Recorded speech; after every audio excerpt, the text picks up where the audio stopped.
오늘 8절에 보시면 각처에서 남자들이 분노와 다툼이 없이 거룩한 손을 들어 기도하기 원한다 말씀하시죠.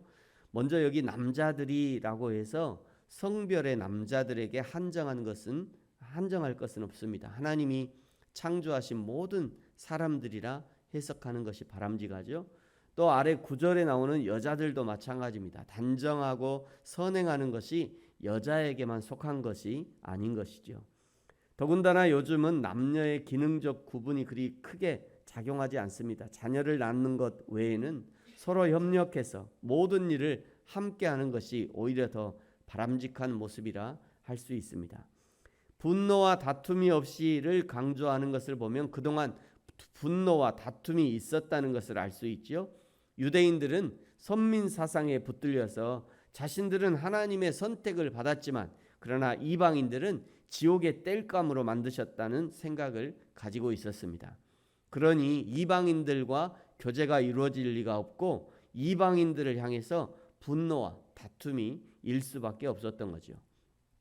8절에 계속해서 거룩한 손을 들고 기도하라 권면합니다. 이것은 기도의 자세를 말하는 것이 아니죠. 좀 더 확장해서 분노와 다툼이 없는 거룩한 손으로 기도하라라고 말씀하는 거죠.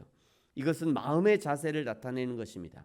하나님 앞에 기도할 때 살인이나 간음이나 도적질을 행하거나 기타 범죄를 짓고 나서 더럽혀진 손을 든다는 것은 하나님을 모독하는 것이죠. 만일 우리가 그런 손을 든다면 하나님께서 돌아설 것입니다. 그러므로 우리가 기도할 때는 몸의 자세만 중요한 것이 아니라 우리의 영혼이 가지고 있는 내면적인 태도 역시 중요한 요소가 된다는 것입니다. 8절의 기도에 관한 권면이 남자들에게 주시는 권면이라면 이제 9절에서는 여자들을 향해서도 권면합니다. 여자들은 단정하게 옷을 입고 소박함과 정절로서 자기를 단장하고 따은 머리와 금이나 진주나 값진 옷으로 단장하지 말고 10절에 오직 선행으로 단장하라 라고 말씀하죠. 하나님 앞에 나올 때는 화려하고 고급스러움이 아니라 단정함을 갖춰야 합니다. 이것이 하나님을 경외하는 자에게 마땅한 것이죠. 선행으로 단장해야 하는 거죠. 9절에서 따은 머리를 반대하는 이유는 그 뒤에 오는 말들과 연결해서 당시에 따은 머리는 부자들의 전유물이었다고 합니다. 머리를 닦고 금으로 진주로 값진 옷으로 단장하는 것을 금지하는 것이죠. 겸손을 요구하는 것이라 할 수 있습니다. 그러면서 11절에 여자는 일체 순종함으로 조용히 배우라. 9절부터 연결해 보면 당시에 에베소에서 예수를 믿게 되고 또 교회에 들어온 귀부인들이 얼마나 자랑하고 자신을 드러내고 가난한 자들을 차별하고 그런 모습이 있었기 때문에 11절에 말씀하는 거죠. 여자는 일체 순종함으로 배우라. 계속해서 이제 동일한 말씀을 이어갑니다. 12절 여자들 가르치는 것을 금지하고 13절 아담이 먼저 지음 받았고 그 다음이 하와다. 14절 아담이 속은 것이 아니라 하와가 속은 거야. 15절 그러나 여자들이 정숙함으로 믿음과 사랑과 거룩함에 거하면 그의 해산으로 구원을 얻을 것이다. 이것은 남존여비의 사상을 주장하는 것이 아니라 남녀의 기능적 차이와 창조 질서를 언급하는 것입니다.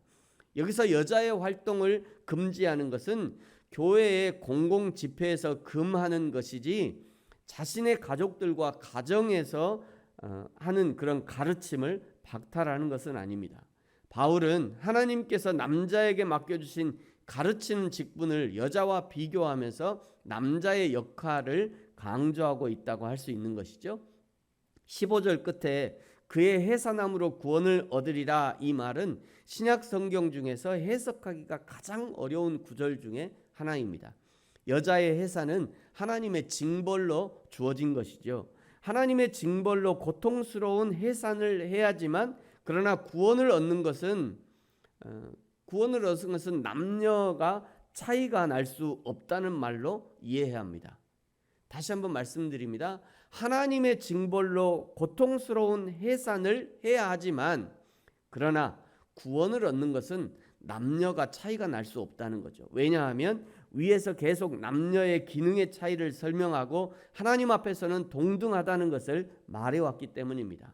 오늘 2장의 후반부에서는 남자는 거룩한 손을 들고 기도하라 권면하고 여자에게는 몸의 단정함을 권면하고 있습니다.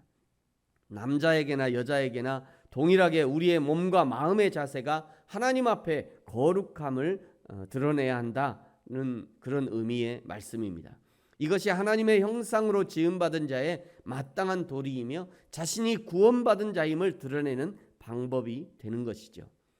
사랑하는 성도 여러분, 남자라면 기도하고 가르치는 일을 통해 여호와 하나님이 나의 주인이심을 드러내고 증거하고, 또 여자라면 단정함으로 겸손함으로 선행으로 여호와 하나님이 나의 주인이심을 드러내고 증거하고, 그렇다고 해서 남자는 이래야 된다 여자는 이래야 된다가 아니라 모든 것이 하나님의 창조를 받은 모든 창조된 인간들은 모두 다 이런 삶의 자세가 필요하다. 내면적인 외면적인 삶의 자세가 필요하고 여호와 하나님이 주인이심을 날마다 드러내고 증거하는 저와 여러분이 되어지기를 예수님의 이름으로 축복합니다. 기도하겠습니다. 하나님 아버지 감사합니다. 하나님 앞에서 남자된 성도는 나의 몸과 마음의 거룩을 유지하며 하나님을 가까이 하게 하시고, 여자된 성도는 단정함과 소박함과 정절로서 하나님의 마음을 드러내며 세상 가운데 여호와 하나님이 우리의 주인이심을 날마다 드러내고 증거하는 저와 우리 모든 성도들, 이 세상에 예수 그리스도를 믿는 모든 남녀의 모든 하나님이 창조하신 모든 사람들이 여호와 하나님이 우리의 주인이심을 날마다 드러내고 증거할 수 있도록 축복하여 주옵소서. 감사합니다. 예수님의 이름으로 기도합니다. 아멘. 하늘에 계신 우리 아버지여, 이름이 거룩히 여김을 받으시오며